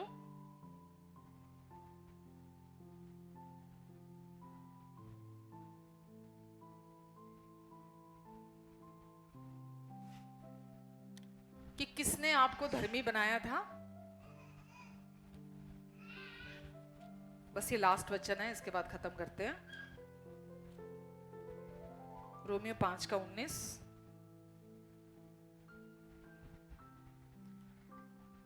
इसलिए जैसा एक अपराध सब मनुष्यों के लिए दंड की आज्ञा का कारण हुआ, वैसा ही एक धार्मिकता का काम भी सब मनुष्यों के लिए जीवन के निमित्त धर्मी ठहराए जाने का कारण हुआ। कारण हुआ। किसकी आज्ञाकारिता ने आपको धर्मी ठहराया? यीशु की आज्ञाकारिता ने। अब आपकी आज्ञाकारिता आपको धर्मी नहीं ठहराती है कि आप आज्ञाकारी होंगे तो परमेश्वर आपको धर्मी घोषित करेंगे और फिर तब आप आशीषें प्राप्त करेंगे। यीशु की आज्ञाकारिता ने आपको, जैसे एक मनुष्य के अपराध के कारण, जैसा एक अपराध सब मनुष्यों के लिए दंड की आज्ञा का कारण हुआ, वैसा ही एक धार्मिकता का काम भी सब मनुष्यों के लिए जीवन के निमित्त धर्मी ठहराए जाने का कारण हुआ। तो आपकी आज्ञाकारिता ने आपको परमेश्वर के सामने सही नहीं ठहराया। यीशु की आज्ञाकारिता ने आपको परमेश्वर के सम्मुख सही ठहरा दिया है। एक मनुष्य की आज्ञाकारिता सब मनुष्यों के लिए सही ठहराए जाने का कारण हो गई है। तो आप परमेश्वर के सामने सही ठहरा दिए गए हैं। धर्मी के सर पर आशीषें रहती हैं। तो आप धर्मी बेटे और बेटियां बना दिए गए ताकि आप परमेश्वर की ब्लेसिंग्स को रिसीव कर सकें और उनके अनुग्रह की महिमा गाएं आप कि सचमुच परमेश्वर आपके अनुग्रह ने सब कुछ को मेरे लिए पूरा कर दिया। आप मुझसे कुछ नहीं चाहते, केवल रिश्ता, केवल रिलेशनशिप और कुछ नहीं चाहिए परमेश्वर को। परमेश्वर कहते हैं वो रिलेशनशिप कि तुम मुझे जानते हो, मैं तुम्हारे बारे में कैसा सोचता हूं, मैं तुम्हें कैसा देखता हूं, मैं तुम्हारे बारे में कैसी राय रखता हूं, जब तुम गलती करते हो तो मैं तुम्हारे साथ कैसा व्यवहार करता हूं। ये रिश्ते में ही तो पता लगता है। तो केवल उस रिलेशनशिप का आनंद उठाओ और उनकी उपस्थिति का आनंद उठाओ। जब आप उनको सुनते हैं, बातचीत करते हैं, तो क्या होता है, आप हर टाइम उनकी प्रेजेंस में रहते हैं। जब मरे हुए कामों में रहते हैं, आपको कोई लेना देना नहीं परमेश्वर कहाँ रह रहे हैं, मेरे अंदर रह रहे हैं, नहीं रह रहे हैं, वो क्या बोल रहे हैं, वो क्या नहीं बोल रहे, वो क्या कहते हैं, मेरे बारे में क्या नहीं कहते, मुझे कैसा देखते हैं, कैसा, कुछ लेना देना नहीं। बस अपने बाहरी काम, मैं अच्छा इंसान बन जाऊं, मैं अच्छा बंदा हूं, मैं ऐसा हूं, मेरे को ये करना है, मैं ये कर लूं तो ब्लेसिंग आ जाए, मैं वो कर लूं तो ब्लेसिंग आ जाए। सारा फोकस, सारा ध्यान बाहरी चीजों पर रहता है। लेकिन जब आप सच्चाई के पीछे होते हैं, आप रिलेशनशिप को भी इंजॉय करते हैं परमेश्वर की। आमेन। और अपने उस रिश्ते के साथ अपने हृदय को, अपने मन को आप परमेश्वर के शांति से, परमेश्वर के आनंद से, परमेश्वर की भरपूरी से भरते चले जाते हैं। यही एक तरीका है अपने अंदर परमेश्वर की भरपूरी को रिसीव करने का। अपने दिल में, अपने मन में, अपनी सोचों में, अपनी लाइफ में परमेश्वर की भरपूरी को आप रिसीव करते चले जाते हैं। कैसे शुरुआत हुई? जब आपने मरे हुए कामों से अपना मन फिराया, पश्चाताप किया। जब आप मरे हुए कामों से मन फिराते हैं, पश्चाताप करते हैं, तो आप परमेश्वर के साथ रिश्ते का आनंद उठाते हैं। नहीं तो जब तक आप मरे हुए कामों के पीछे होते हैं, आप परमेश्वर को नहीं जानते। जिसको आप जानते ही नहीं, उस पर आप विश्वास क्या करेंगे? ये घर आपके अपने रिश्तों में भी ऐसे होता है। आप जिसको जानते ही नहीं, आप उस पर विश्वास भी नहीं करते हैं और आप उस प्रेम का आनंद भी नहीं उठा पाते हैं। परमेश्वर को जब आप जानते होंगे, आप उनके प्यार का भी आनंद उठा पाएंगे। उस प्यार जैसा कोई दूसरा प्यार नहीं है। उस प्यार जैसा, उसकी तुलना किसी प्यार से की नहीं जा सकती। आत्मा की अगुवाई में चलना मतलब परमेश्वर के प्रेम की लीडिंग में चलना। उस प्रेम जैसा दूसरा प्रेम नहीं हो सकता। तो आपके लिए, मेरे लिए, हम सब के लिए परमेश्वर ये नहीं बोल रहे पाप से मन फिराओ, पाप से मन फिराओ। परमेश्वर क्या बोल रहे हैं? मरे हुए कामों से मन फिराओ। पाप तो आपके यीशु ने क्रूस पर अपने ऊपर ले ली और आपको ये सच्चाई अब सुन ली आपने, आपको पता है अभी कि यीशु ने आपके पास्ट, प्रेजेंट और फ्यूचर के सारे पापों की कीमत चुका दी है। तो परमेश्वर आपको ये नहीं बोल रहे पापों से मन फिराओ। परमेश्वर बोल रहे मरे हुए कामों से मन फिराओ, मरे हुए कामों से पश्चाताप करो। क्योंकि जब तक आप मरे हुए कामों से पश्चाताप नहीं करोगे, परमेश्वर के साथ रिश्ते का आनंद नहीं उठा पाओगे, आत्मा की अगुवाई में नहीं चल पाओगे। परमेश्वर आपसे क्या कहते हैं, वो आपके बारे में क्या सोचते हैं, आप नहीं जान पाओगे। तो पहले आप परमेश्वर को अपने लिए जानते हैं। सबसे पहले आप मरे हुए कामों से पश्चाताप करते हैं, फिर आप परमेश्वर को जानते हैं। जिसको आप जानते हैं उस पर फिर आप विश्वास करना इजी हो जाता है। जिसको आप जानते नहीं, उस पर विश्वास करना बहुत मुश्किल है। जिसको आप जानते हैं उस पर विश्वास करना आपके लिए एफर्टलेस हो जाता है। तो परमेश्वर को जानना, ये रूटीन में चर्च आना, ओ संडे है चर्च जाना है, ओ संडे जाए ना जाए, आज मन नहीं है, आज ये है, वो बाइबल पढ़े नहीं पढ़े छोड़ना, कल पढ़ लूंगा, परसों पढ़ लूंगा। मतलब आपकी रुचि किसी चीज में भी नहीं होगी जो परमेश्वर से जुड़ी हुई है, अगर आप परमेश्वर को नहीं जानते होंगे। परमेश्वर को जानना, मरे हुए कामों से मन फिराने के बाद आप जीवित परमेश्वर के साथ रिश्ते में जुड़ते हैं, और ये सफर इतना सुंदर हो जाता है आपका, आप खुद भी रोज हैरान होंगे कि सच्चाई है ये। मैंने मरे हुए कामों से छुटकारा पाया। मैं इंसानों की, मतलब मैं एक संसारिक इंसान की तरह पहले जी रहा था, उनकी तरह सोच रहा था, और मैं सोचता था मुझे परमेश्वर को खुश करना पड़ेगा, और मैं अपनी कोशिशों में लगा था उनके फेवर को कमाने के लिए, उनकी ब्लेसिंग्स को कमाने के लिए। लेकिन अब मुझे पता चल गया परमेश्वर की इच्छा है मैं केवल यीशु मसीह पर विश्वास करूं, और जो कुछ यीशु ने क्रूस पर पूरा कर दिया उसको रिसीव करो अपनी लाइफ में। That's it। आप समझ रहे हैं?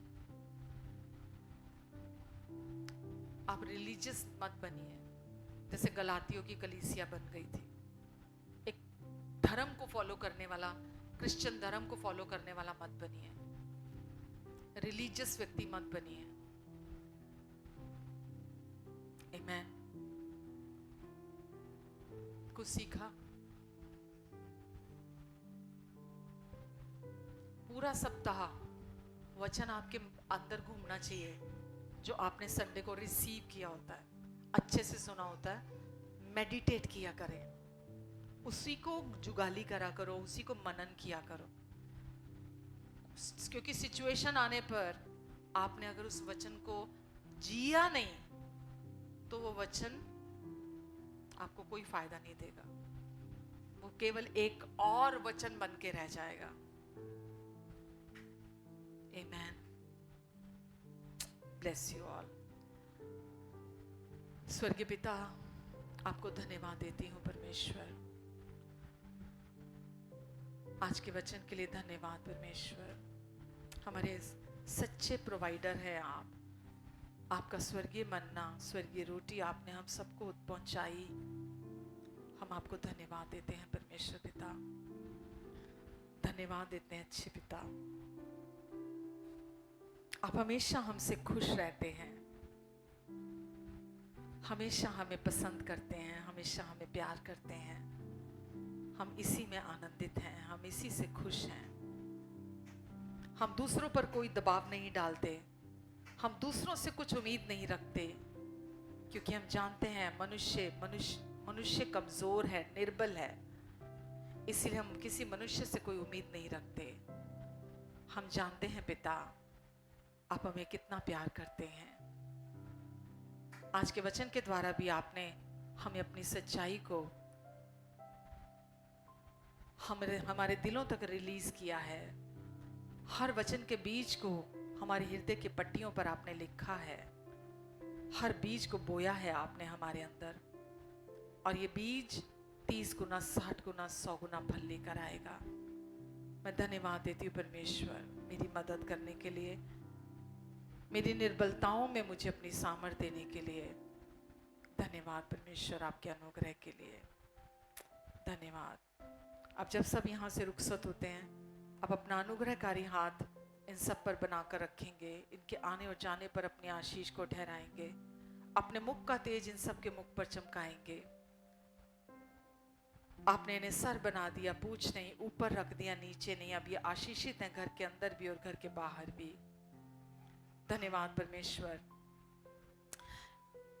इनकी सारी जरूरतों को आप अपने अनुग्रह से पूरा करेंगे। आपके अनुग्रह से इनके पास हर समय सब कुछ की बहुत आयत रहेगी, यहाँ तक कि भलाई करने के लिए भी इनके पास बहुत रहेगा। अगर कोई बीमार है तो मैं आपकी चंगाई की घोषणा उनके जीवन पर करती हूँ यीशु मसीह के नाम से। इसी समय हर शरीर को मैं कमांड करती हूँ, सिर के तालू से लेके पैर के तलवों तक चंगा हो जा, संपूर्ण हो जा यीशु के नाम से। धन्यवाद परमेश्वर, धन्यवाद परमेश्वर। सबको अपनी बुद्धि, अपना फेवर देंगे आप परमेश्वर, अपने लहू के नीचे, अपने पंखों की आड़ के नीचे सबको छिपा के रखेंगे, अपनी बुद्धि अपने फेवर में चलाएंगे। धन्यवाद परमेश्वर, धन्यवाद पिता, धन्यवाद। आमीन।